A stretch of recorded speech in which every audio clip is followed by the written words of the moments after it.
पहले नासा, रूस और चीन और अब भारत क्यों चांद को अपनी मुट्ठी में करना चाहती है पूरी दुनिया?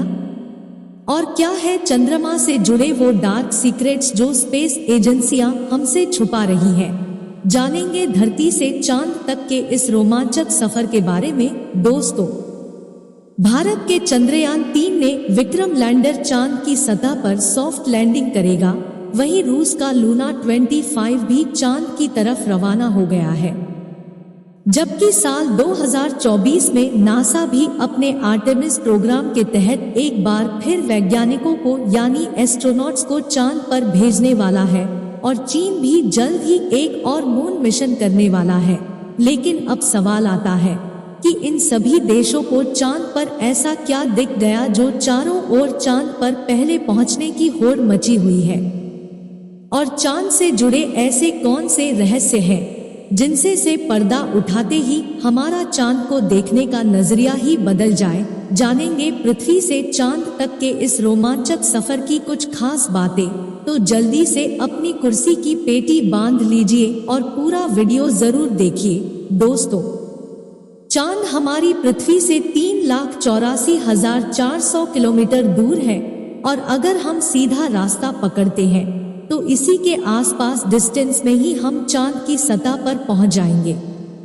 जबकि भारत के चंद्रयान 3 के रास्ते से हमें चांद पर पहुंचने में 42 दिन लगेंगे, क्योंकि चंद्रयान 3 ने चंद्रमा की तरफ जाने का अंडाकार रास्ता चुना है, जिसमें वह पहले पृथ्वी के चक्कर लगाकर चांद की ओर एक लंबे रूट से बढ़ेगा और फिर चांद के चक्कर लगाकर लैंडिंग करेगा। हालांकि यह रास्ता काफी किफायती तो है, बिल्कुल ज्वालामुखी से निकलने वाली राख जितनी पतली है और इसका रंग भी पृथ्वी की मिट्टी से ज्यादा डार्क, बिल्कुल सीमेंट की तरह होता है। इस मिट्टी में खुरदरापन न होने की वजह से आप जैसे ही इस पर कदम रखेंगे तो आपके पैरों के निशान बन जाएंगे, जिस वजह से चांद पर सबसे पहले कदम रखने वाले एस्ट्रोनॉट नील आर्मस्ट्रांग और बज एल्ड्रिन के पैरों के निशान आज भी मौजूद हैं। अब चांद की खूबसूरत जमीन देखने के बाद साथियों, आप अपनी नजरें जब ऊपर की तरफ करेंगे तो आपको हमारी पृथ्वी भी दिखाई देगी। जैसे पृथ्वी पर चांद का उदय होता है, वैसे ही चांद पर भी पृथ्वी का उदय होता है। बस फर्क इतना है कि पृथ्वी से देखने पर चांद काफी छोटा लगता है और चांद से देखने पर पृथ्वी बहुत बड़ी दिखाई देती है और यहाँ से धरती की खूबसूरती देखकर आप खुश हो जाओगे। अब अगर आप चांद के उत्तरी ध्रुव पर लैंड करोगे तो आपको अपने आसपास भूतकाल में फैले हुए स्पेस मिशन के स्पेसक्राफ्ट और सैटेलाइट के टुकड़ों के साथ प्लास्टिक बैग में भरा हुआ कूड़ा भी दिखेगा। यह कूड़ा नासा के उन 12 एस्ट्रोनॉट्स ने फेंका है जो चांद पर जा पाए। दरअसल इन बैग्स में इनका मल मूत्र और खाने के रैपर्स और बिस्किट है। वहीं अगर आप चांद के दक्षिणी ध्रुव पर उस जगह उतरते हैं जहां 4 साल पहले चंद्रयान 2 क्रैश लैंड होकर गिरा था, तो वह आज भी आपको उतनी बुरी कंडीशन नहीं मिलेगा, क्योंकि क्रॉस लैंड होने के बाद न तो वह बारिश और न ही तूफानी बवंडर से रूबरू हुआ है। इसलिए अगर आप उसे अपने स्पेसक्राफ्ट में फिट करके पृथ्वी पर वापस ले आए तो उसे ठीक करके वापस भेजा।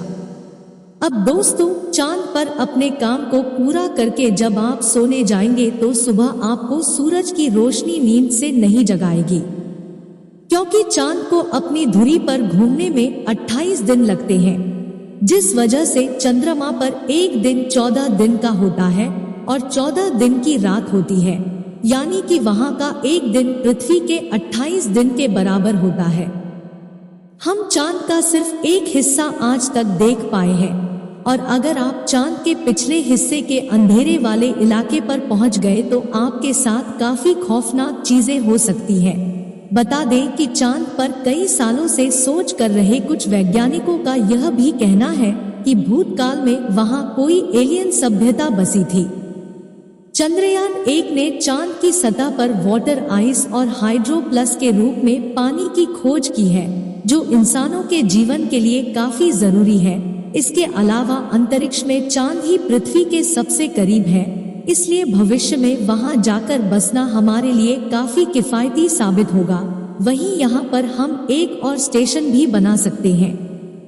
इन्हीं कारणों की वजह से सभी स्पेस एजेंसी चांद में सबसे ज्यादा दिलचस्पी दिखाती है। तो दोस्तों, अगर भविष्य में मौका मिले तो क्या आप चांद पर जाकर बसना चाहेंगे? अपनी राय कमेंट में जरूर बताएं। आज के लिए इतना ही। आपकी आखिरी जिम्मेदारी इस वीडियो को लाइक करके शेयर करने की है। इसे ज्यादा से ज्यादा मित्रों तक शेयर करें ताकि उन्हें भी जानकारी मिल सके। और भी ऐसी ही नॉलेजेबल वीडियो के लिए अपने भरोसेमंद चैनल को सब्सक्राइब जरूर करें और बेल आइकन को भी दबाएं।